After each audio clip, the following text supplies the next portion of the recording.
Hi, I'm Susan from the US COVID Atlas team, and today we're going to be learning about identifying emerging trends using the time and temporal features on the US COVID Atlas. So the Atlas can be helpful in understanding how data is trending over time in terms of case rates, vaccinations, and other community indicators.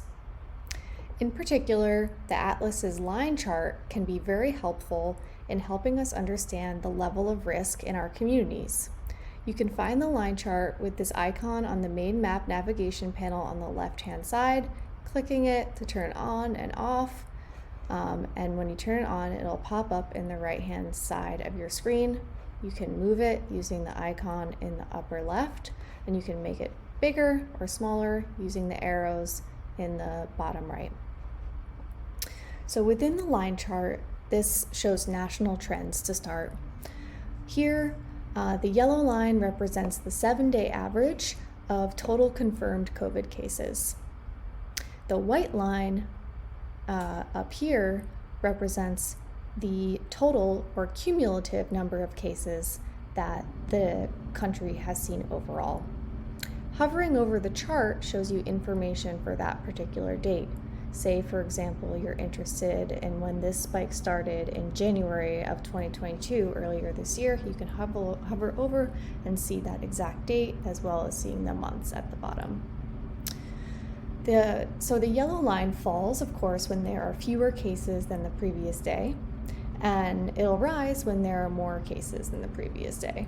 So this pattern of rising and falling or staying flat or constant can allow you and help assess the trajectory of COVID nationwide. Then, using the line chart controls menu, which is available with this little gear icon in the bottom left-hand side, clicking that, we open the control menu for the line chart, which allows you to choose a different variable, such as deaths or fully vaccinated persons.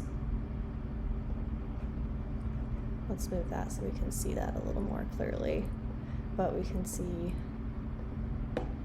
deaths here, or we can go back to cases. We can also toggle on and off the logarithmic scale to see the data in different ways. You can also toggle on and off population normalization, which normalizes the counts or numbers by population to standardize them to allow for better comparisons from county to county or state by state. It also allows you to turn on and off the summary line and also initiate or turn on and off the variant designations, which shows when the different variants, we've seen a couple thus far in the last 2.5 years of the pandemic, when the variants started to be tracked by the CDC in the US. So we see sort of the first wave here, we see the Delta wave start to come on in May of 2021, and we see the Omicron wave start to come on in November of 2021. So that's the line chart control panel. Let's say you want to look at this data not just for nationwide, but you're interested in looking for a particular county. So let's say we live in Sumner County, Tennessee. I'm going to turn off the variant designations here, and then I'm going to zoom into Tennessee to find Sumner County. So Sumner County, I know, is up here. So let's say we're interested in Sumner. So by clicking Sumner County, we immediately have the community data panel come up with COVID and population and different community health factors data come up about that county.